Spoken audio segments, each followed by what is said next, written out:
फूल गुलाब के खुशबू या सांस में, आहा फूल गुलाब के खुशबू या सांस में। चेहरा या चांदनी जादू या बात में, चेहरा या चांदनी जादू या बात में, जादू या बात में।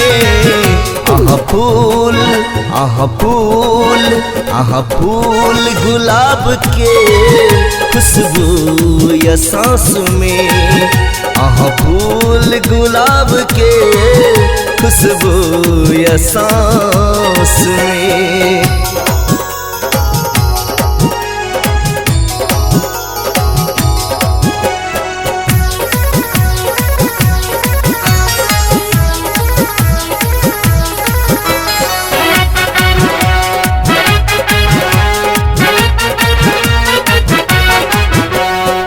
प्यार के मौसम महा सपना के संसार छी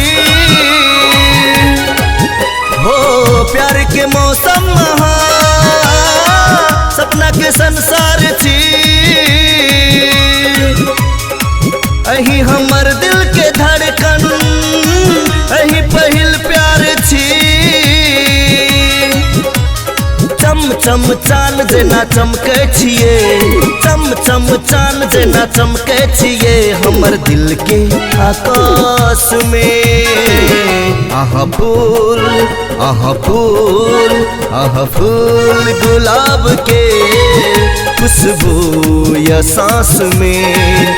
चेहरा या चांदनी जादू या बात में, आहा फूल गुलाब के खुशबू या सांस में, आहा फूल गुलाब के खुशबू या सांस में।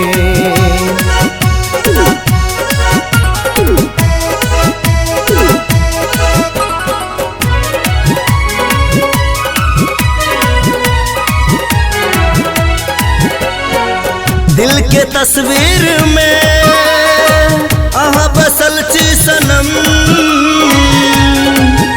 हो, दिल के तस्वीर में आहा बसल छी सनम। दुनिया में हमरे खातिर आहा बनल छी सनम। छम छम आहा के पायल बाजे, छम छम आहा के पायल बाजे प्रेमक अंदाज में। आहा फूल आहा फूल आहा फूल गुलाब के खुशबू या सांस में। चेहरा या चांदनी जादू या बात में, आहा फूल गुलाब के खुशबू या सांस में, आहा फूल गुलाब के खुशबू या सांस में।